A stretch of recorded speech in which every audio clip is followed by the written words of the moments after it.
Are you ready? దేవుని సహాయముతో మన జీవితాన్ని ఎదుర్కొందాం. దేవుని సహాయముతో మన జీవితాన్ని ఎదుర్కొందాం. ఈ రోజున కీర్తనాకారుడు అంటున్నట్టుగా దేవుడు మనకు ఆశ్రయమును దుర్గమునై ఉన్నాడు. ఆపత్కాలములలో ఆయన నమ్ముకొనదగిన సహాయకుడు. ఆయన చెప్పేది దేవుని సహాయముతో మన జీవితాన్ని ఎదుర్కొందాం అంటే దానికి అర్థం తల్లిదండ్రుల సాయం వద్దా, బంధువుల సాయం వద్దా, దైవజనుల సాయం వద్దా, స్నేహితుల సాయం వద్దా, అవన్నీ కావాలి. కానీ వాటికి ఒక పరిమితి ఉంది, వాటికి ఒక లిమిటేషన్స్ ఉన్నాయి, వాటికి ఒక బౌండరీ సరిహద్దులు ఉన్నాయి. కానీ దేవుని సహాయముతో మన జీవితాన్ని ఎదుర్కొందాం. నువ్వు ఎంత ప్రజ్ఞ కలిగిన వాడువైనా, ఎంత నైపుణ్యతతో నువ్వు ఏ సమస్యనైనా డీల్ చేయగలిగిన వ్యక్తివైనా, ఏ సమస్యనైనా పరిష్కరించగలిగిన వ్యక్తివైనా కొన్ని సందర్భాల గుండా మనం వెళ్తాం. నీ నైపుణ్యత, నీ సామర్థ్యం, నీ జ్ఞానం, నీ తెలివితేటలు ఉపయోగపడవు. అటువంటప్పుడు దేవుని సహాయముతో మన జీవితాన్ని మనం ఎదుర్కోవాలి. యేసు ప్రభువారు 12 మంది శిష్యులు గలిలయ సముద్రములో ఈదరి నుండి ఆదరికి వెళ్తున్నారు. మార్గ మధ్యలో, సముద్రానికి మధ్యలో, అటు ఇటు కాకుండా సముద్రం మధ్యలో వాళ్ళు ఉండగానే భయంకరమైన తుఫాను వచ్చింది, భయంకరమైన సుడిగాలి. అటు వెనక్కి వెళ్ళడానికి కుదరట్లా, ఇటు వెళ్ళడానికి కుదరట్లా. అక్కడ ఉన్న 12 మంది ఎవరు తెలుసా? గజ ఈతగాళ్ళ కన్నా మించిన నైపుణ్యతతో ఈత కొట్టగలిగిన వాళ్ళు, సామర్థ్యం కలిగిన వాళ్ళు. కానీ ఇటువంటి తుఫాన్లను వాళ్ళు ఎన్నోసార్లు చూశారు, క్షేమంగా బయటికి రాగలిగారు. కానీ ఈసారి మరణిస్తామేమో, ఇక మరణిస్తాం, అయిపోయింది అన్న పరిస్థితికి వాళ్ళు వచ్చారు. ఇక మరణిస్తాము అన్న పరిస్థితికి రాగానే వెంటనే వాళ్ళకు అర్థమైంది, మన సామర్థ్యం, మన నైపుణ్యత, మన తెలివితేటలు పనికిరావు, దేవుని సహాయాన్ని కోరాలి. అయ్యా మేము నశించిపోతున్నాం, నీకు చింత లేదా? యేసయ్య నిలిచి గాలి ఆగు అన్నాడు. అంతే, వెంటనే అది కామ్ అయిపోయింది. Praise the Lord. నిశ్శబ్దం అయిపోయింది, నెమ్మది అయిపోయింది. వాళ్ళ జీవితాన్ని ఎలా ఎదుర్కొన్నారు? దేవుని సహాయంతో వాళ్ళ జీవితాన్ని వాళ్ళు ఎదుర్కొన్నారు. ఈరోజు నీ జీవితంలో కూడా నువ్వు చాలా సామర్థ్యం కలిగిన వ్యక్తివి, నైపుణ్యత కలిగిన వ్యక్తివి, మంచి మాటకారివి. నువ్వు ఎక్కడికి వెళ్ళినా ఆ పరిస్థితులు సద్దుమణుగుతాయి. కానీ నీ ఇంట్లో మాత్రం ఎవడు నీ మాట వినట్లా. ఈ రోజున నీ సామర్థ్యం పనికి రావట్లా, నీ మాట నేర్పరితనం పనికి రావట్లా, నీ తెలివితేటలు పనికి రావట్లా. ఇప్పుడు నువ్వు చేయవలసిన పని ఏంటి తెలుసా? నువ్వు చేయాల్సింది దేవుని సాయంతో నీ జీవితాన్ని నువ్వు ఎదుర్కోవాలి. దేవుని సాయంతో మన జీవితాన్ని ఎదుర్కోవాలి. ఎలాగైతే ఆ తుఫానులో నెమ్మది తీసుకొచ్చి గమ్యానికి తీసుకెళ్ళాడు, నీ ఇంటిలో కూడా నెమ్మది తీసుకొచ్చి గమ్యానికి తీసుకెళ్ళను గాక. ఈరోజు వాక్యం వింటున్న ఒక తల్లి, వాక్యం వింటున్న ఒక తండ్రి, నేను బతికి ఉన్న రోజుల్లో నా ఇంటిలో ఒక ప్రశాంతత వాతావరణం తీసుకొస్తావా దేవా, నెమ్మది తీసుకురాగలవా దేవా అని అనుమానంతో జీవిస్తున్నా నీతో పరిశుద్ధాత్మ దేవుడు చెప్పేది, దేవుని సహాయంతో మన జీవితాన్ని ఎదుర్కొందాం. దేవుడు ఎలా నీకు సహాయం చేస్తాడు నువ్వు కళ్ళారా నువ్వు చూడబోతున్నావు. దేవుని యొక్క గొప్పతనాన్ని నువ్వు చూడబోతున్నావు. దేవుని సహాయంతో మన జీవితాన్ని ఎదుర్కొందాం. ఈ కీర్తనాకారుడు అనేది, దేవా నీ వైపు తిరుగుతున్నా, నీ సహాయంతో మా జీవితాన్ని ఎదుర్కోబోతున్నాం. యెఫ్తా ఒక వేశ్య కుమారుడు, అతను ఏ పొరపాటు చేయలే. కానీ ఆ స్త్రీ వెళ్ళిపోయింది. ఆ తండ్రి తన మొదటి భార్యతో, మిగతా పిల్లలతో యెఫ్తా బ్రతుకుతున్నాడు. యెఫ్తా బ్రతుకుతుండుంటే మిగతా కుమారులు కుమార్తెలు, ఈడు మా వద్దు, ఈడు మా ఇంట్లో ఉండకూడదు అని, ఈడు మా ఇంట్లో ఉండకూడదని ఎవరికి వాళ్ళు అతన్ని ఏం చేస్తున్నారంటే పొడిసి పొడిసి మాట్లాడుతున్నారు. ఆయన హృదయం గాయపడిపోయింది. తద్వారా గత్యంతరం లేక ఇశ్రాయేల్ దేశం ఆ ప్రాంతం విడిచిపెట్టి అన్యుల ప్రాంతానికి వెళ్ళాల్సి వచ్చింది. దేవా నేనేం పొరపాటు చేశానయ్యా, మా ఇంట్లో వాళ్ళు ఉండనివట్ల, మా నాన్న చేసిన పొరపాటుకి నేను జన్మించి నా బ్రతుకుతో మా అన్నయ్యలు ఆడుకుంటున్నారయ్యా, మా అక్కలు ఆడుకుంటున్నారయ్యా, నా బ్రతుకుతో మా నాన్న ఆడుకున్నారయ్యా, నా మారుటు తల్లి నన్ను ఆడుకుంటుందయ్యా, నా తల్లి ఇప్పుడు ఎక్కడుందో నాకు తెలియదు. కానీ మరణించడానికి కాదు ఇష్టపడింది, దేవుని సహాయంతో తన జీవితాన్ని ఎదుర్కొన్నాడు. తద్వారా దేవుడు చేసింది, ఎవరైతే అతన్ని తోసేశారో ఆ వ్యక్తినే ఇశ్రాయేల్ దేశానికి దేవుడు న్యాయాధిపతిగా దేవుడు వాడుకున్నాడు. తన దేశాన్ని ఇరుకులో నుండి, ఇబ్బంది నుండి బయటికి తీసుకొచ్చే వ్యక్తిగా దేవుడు నిలబెట్టాడు. దేవుని సాయంతో మన జీవితాన్ని మనం ఎదుర్కొందాం. దేవుని బిడ్డలారా, నమ్మదగిన సహాయకుడు. ఇంగ్లీష్ బైబిల్ చెప్తుంది, God is our refuge and strength and very present help in trouble. నమ్మదగిన సహాయకుడు. కరెక్ట్ టైంలో నీకు సాయం చేసేవాడు, కరెక్ట్ టైంలో నీ దగ్గరికి వచ్చి సాయం చేసేవాడు. మనకి అన్నీ రైట్ టైమే, మన రైట్ టైంలో కాదు, ఆయన రైట్ టైంలో నీకు సాయం చేస్తాడు. మనకి ప్రతిదీ రైట్ టైమే, కానీ దేవునికి తెలుసు నమ్మదగిన సహాయకుడు, very present help in trouble. తగిన సమయంలో నీకు సహాయం చేస్తాడు. నీకే ఆశ్చర్యం కలుగుతుంది. మన సంఘం నుండి ఒక తమ్ముడు 2006 సంవత్సరమున ఇండియాను విడిచిపెట్టి వెస్టర్న్ కంట్రీస్కి వెళ్ళాడు, పాశ్చాత్య దేశానికి వెళ్ళాడు. అక్కడ 2006 నుండో 2008 నుండో ఉద్యోగం చేస్తున్నాడు. ఆ దేశంలో ఉన్న పద్ధతి ప్రకారం ఏంటంటే, ప్రతిరోజు లేదా ప్రతి వారం, ప్రతి నెల వచ్చే ఆ జీతంలో కొంచెం కట్ చేసి గవర్నమెంట్ దాచిపెడుతుంది. దాచిపెట్టి వాళ్ళకి 60 సంవత్సరాల తర్వాత ఆ డబ్బును తిరిగిస్తుంది, రిటైర్డ్ అయిపోయినాక తిరిగిస్తుంది. అది వాళ్ళ ఆ దేశంలో ఉన్న పద్ధతి. కానీ ఈ బ్రదర్కి 2019కి అవసరం వచ్చింది. తద్వారా ఆ ఆఫీస్కి వెళ్ళి, నేను కష్టపడిన డబ్బులే కదా, ఏమండి నాకు కొంచెం ఇవ్వరా, నాకు 60 సంవత్సరాల తర్వాత అప్పుడు కట్ చేసి నాకు ఇవ్వండి అనగానే, వెంటనే ఆ దేశం యొక్క పద్ధతి ప్రకారం అధికారులు ఏమన్నారంటే, అలా మేము ఇవ్వడానికి కుదరదండి, 60 సంవత్సరాల తర్వాత ఇవ్వడం కుదిరిద్ది అన్నారు. మళ్ళా 2019వ సంవత్సరం కొన్ని వారాల తర్వాత మళ్ళా వెళ్ళాడు. సార్ నాకు అవసరం అండి, నాకు కావాలండి అంటే, అలా ఇవ్వడం కుదరదయ్యా అన్నారు. మళ్ళా కొన్ని వారాల తర్వాత వెళ్ళి, ఏమండి నాకు డబ్బులు కావాలండి, అర్జెంట్ అండి, అలా ఇవ్వడం కుదరదయ్యా, అలా కుదరదు, నువ్వు ఎవరు రికమెండేషన్ చేసినా కుదరదు, అలా ఇవ్వడం కుదరదు అన్నారు. సరే ఇక మనకి దొరికేటట్లేదులే అని వదిలేశారు. మరలా ఏం చేశారంటే, వెళ్ళి సార్ నాకు కావాలంటే, ఇన్నిసార్లు చెప్తే అర్థం కాదేంటయ్యా, నీకు అసలు ఇవ్వడం కుదరదు అన్నారు. 2020 సంవత్సరం లాక్డౌన్ వచ్చింది.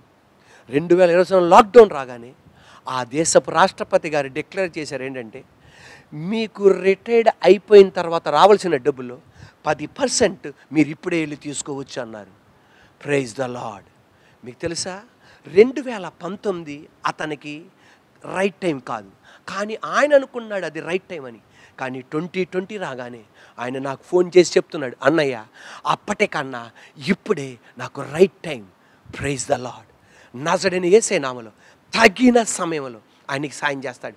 మనం కూడా ఆ తమ్ముడు అనుకున్నట్టుగా 2019 నా రైట్ టైం అనుకుంటాం, కానీ దేవుడికి తెలుసు ఆ రైట్ టైం ఎప్పుడని. ఆ తమ్ముడు నాతో ఫోన్ చేసి అన్నాడు, ఒకవేళ ప్రభుత్వం వాళ్ళు నాకు 2019 ఇస్తే నాకు అది ఎలాగా ఖర్చు అయిపోయిందో నాకు తెలిసేది కాదు, కానీ 2020 నాకు తెలియదు, రైట్ టైంలో ఇబ్బంది పడకుండా, కలవరపడకుండా సమస్యను ఎదుర్కొనేటట్టు నా దేవుడు నాకు సాయం చేశాడు. రైట్ టైంలో నీకు సాయం చేస్తాడు. దేవుని సహాయముతో మన జీవితాన్ని మనం ఎదుర్కొందాం, ధైర్యంగా మనం ఎదుర్కొందాం. యాకోబుని చంపడానికి మామయ్య వస్తున్నాడు. ఎవరండి? తన 2 కుమార్తెలను ఇచ్చిన తండ్రి తన అల్లుడిని చంపడానికి వస్తున్నాడు. కానీ ఎవరికి తెలవదు తెలుసా? యాకోబుకి తెలవదు. కానీ రైట్ టైంలో దేవుడు ఎవరితో మాట్లాడుతున్నాడంటే మామయ్యతో మాట్లాడుతున్నాడు. అతన్ని నువ్వు నోరెత్తి ఏ మాట అనకూడదు. Praise the Lord. ఆ విషయం ఎవరికి తెలవదు తెలుసా? యాకోబుకి తెలవదు. కానీ తర్వాత మామయ్య వచ్చి చెప్తేనే అర్థమైంది. రైట్ టైంలో దేవుడు సహాయం చేశాడు. నజరేయుడైన యేసయ్య నామములో దేవుని సహాయంతో మన జీవితాన్ని మనం ఎదుర్కొందాం. ఆయనకి అసాధ్యమైనది ఏదీ లేదు. మన మందిరానికి ఒక తమ్ముడు వస్తున్నాడు. దేవుడు వారి కుటుంబాన్ని ఆస్వాదించి, భార్యాభర్తలను ఆస్వాదించి 2 పిల్లల్ని ఇచ్చాడు. దేవుడు వారికి ఒక స్మాల్ స్కేల్ ఇండస్ట్రీని ఇచ్చాడు. ఆ స్మాల్ స్కేల్ ఇండస్ట్రీలో వాళ్ళకి కోకోనట్ ఆయిల్, కొబ్బరిలో నుండి నూనె తీసే ఆ చిన్న వ్యాపారం దేవుడు వాళ్ళకి అనుగ్రహించాడు. ఆ స్మాల్ స్కేల్ ఇండస్ట్రీని దాదాపు కొన్ని లక్షల రూపాయలు పెట్టి ఏర్పాటు చేశాడు. అక్కడికి ప్రార్థన చేయడానికి కూడా నేను వెళ్ళా. కానీ అది అభివృద్ధి కలగట్లా. అప్పులు పాలైపోయాడు. ఏం చేయాలి అతనికి అర్థం కావట్లా. ప్రభుత్వం వాళ్ళు సహకరించట్లా, బ్యాంకు వాళ్ళు సహకరించట్లా. చాలా నష్టం గుండా వెళ్ళాడు, చాలా వేదన గుండా వెళ్ళాడు. 2018 వేదన గుండా వెళ్ళాడు, 2019 వేదన గుండా వెళ్ళాడు. ఇక ఏమనుకున్నాడు తెలుసా?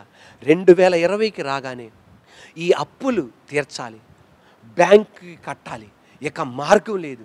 ఏం చేయాలో తనకు అర్థం కాక ఒకరోజు తన ఆ స్మాల్ స్కేల్ ఇండస్ట్రీ మిషనరీ పెట్టాడు. పెద్ద పెద్ద మిషనరీలు పెట్టాడు. ఆ మిషనరీ దగ్గరికి వెళ్ళి ఏం చేశాడంటే రెంచులు తీసుకొని మొత్తం ఊడబీకేస్తున్నాడు. ఎందుకు ఊడబీకేస్తున్నాడు తెలుసా? నేను అడిగా, ఎందుకు ఊడబీకేస్తున్నావు అన్న అంటే అతను ఏమన్నాడు తెలుసా? అన్నయ్య, ఇవన్నీ ఊడదీసేసి నేను నదిలో పడి చచ్చిపోదామన్న ప్రణాళికతో ఊడదీస్తున్నాడంట. ఆయన ఊడదీస్తుంటే దేవుడు అతనితో మాట్లాడుతున్నాడంట. ఎందుకు నువ్వు ఊడదీసేస్తున్నావు? ఈ పార్ట్స్ అన్ని ఎందుకు తీసేస్తున్నావు? అయ్యా, నేను ఈ అప్పులు కట్టలేను, నా వలన కాదు. నా ముఖాన్ని ప్రజల ఎదుట చూపెట్టుకోలేను, బంధువుల ఎదుట చూపెట్టుకోలేను. నా భార్య బిడ్డలు అనాథులైపోతారు, నా వలన కాదు. కానీ దేవుడు అతనితో స్పష్టంగా మాట్లాడాడంట, నేను నీకు సాయం చేస్తా, ఏ మిషన్ కూడా ఓడబేకొద్దు. ఆ మాటకి ఎవరు చెప్తున్నారో అతనికి అర్థం కాల. దేవా, నువ్వు తప్ప ఇక ఎవరు ఇక్కడ మాట్లాడరయ్యా అనుకొని చెప్పి ఆ మిషన్స్ ఊడదీద్దాం అనుకుండగా మిషన్స్ ఊడదీయకుండా అలా వదిలేశాడు. దేవుని బిడ్డలారా, లాక్డౌన్ కాలంలో డబ్బులు ఎక్కడి నుండి వస్తాయండి? ఎవరిస్తారండి? దేవుని మహాకృప. మన ప్రభుత్వముతో దేవుడు మాట్లాడి, మన గౌరవనీయులైన ముఖ్యమంత్రి గారితో మాట్లాడి స్మాల్ స్కేల్ ఇండస్ట్రీ వాళ్ళ అందరికీ బ్యాంకులో డబ్బులు వేశారంట. ఈయనకి ఎంత వేశారు తెలుసా?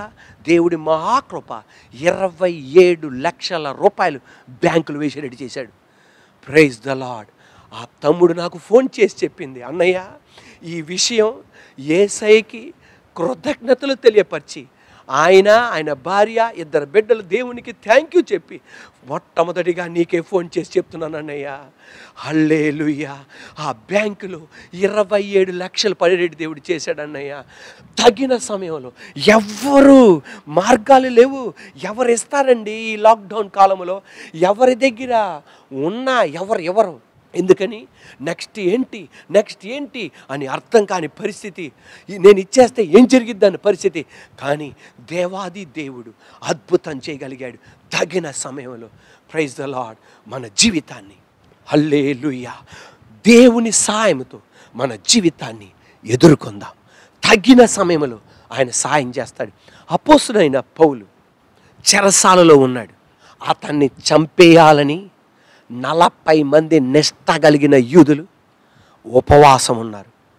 అతన్ని చంపే మేము నిద్రపోతాం, ఆయన చంపేదాకా మేము ఈ ఉపవాస దీక్ష మానం అని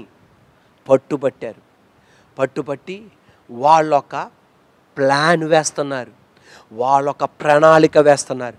ఆ ప్రణాళిక ఏంటి తెలుసా? ఆ రాజ్య కోటలో ఉన్న చెరసాలలో ఉన్నంత కాలం ఆయనకి భద్రతగా ఉంటుంది. ఆయన్ని ఏం చేయాలి తెలుసా? మనం ఆ చెరసాల నుండి బయటికి తీసుకురావాలంటే మనం చేయాల్సినది ఏంటి అని 40 మంది ప్రణాళిక వేస్తున్నారు. ఏం ప్లాన్ తెలుసా? మనం పౌలు గారు ఏం చెప్తారో వినాలి అని మనం గవర్నర్ గారికి ఉత్తరం రాద్దాం. ఆ ఉత్తరం రాస్తే అతన్ని చెరసాల నుండి బయటికి తీసుకొస్తుండగా మార్గ మధ్యలోనే మనం ఆయన మీద పడి చంపేద్దాం అనగానే ప్రణాళిక వేయగానే జరిగిందేంటి తెలుసా? ఆ 40 మంది ప్రణాళిక వేస్తుండగా ఒక చిన్న బాలుడు, ఆ బాలుడు ఎవరు తెలుసా? పౌలు గారి యొక్క అక్కగారి కుమారుడు.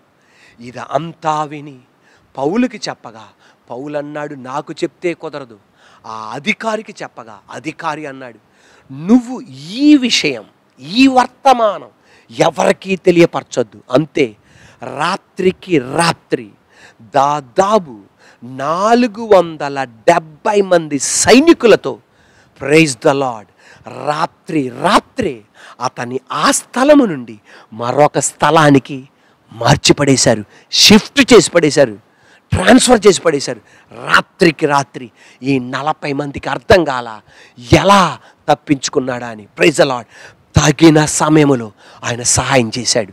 అందుకే దేవుడు మనకు ఆశ్రయమును దుర్గమునై ఉన్నాడు. ఆపత్కాలములో ఆయన నమ్ముకొనదగిన సహాయకుడు.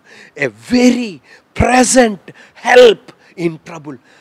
ఆపత్కాలములో ఉన్నాడు. అక్కడ ఒక వ్యక్తిని దేవుడు నిలబెట్టి తగిన సమయంలో దేవుడు సహాయం చేశాడు. Praise the lord.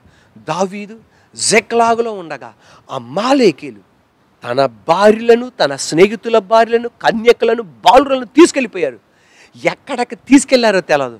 కానీ అమాలేకుల్లో ఉన్న ఒకడు కళ్ళు తిరిగి పడిపోగా అమాలేకీల రాజు అతన్ని దారి మధ్యలో విడిచిపెట్టి వెళ్ళిపోతే తగిన సమయంలో దేవుడు దావీదుకి ఆయన కనబడేట్టు చేసి వాళ్ళు ఎక్కడ ఉంటారో తెలియపరిచారు. అంతే. Praise the Lord. తగిన సమయంలో దేవుడు సహాయం చేశాడు. ఈ రోజున నజరేయుడైన యేసయ్య నామములో తగిన సమయంలో నీకు నాకు సహాయం చేస్తాడు. దేవా, నెమ్మది కలిగి ఉండు, కలవరపడిపోకు. ఆయనకి తెలవకుండా ఏది జరగదు. తగిన టైంలో నా దేవుడు ఎవరు నీ ఇంట్లో అని రుజువుపరిచి నీకు సహాయం చేయగలిగిన గొప్ప దేవుడు. Praise the lord.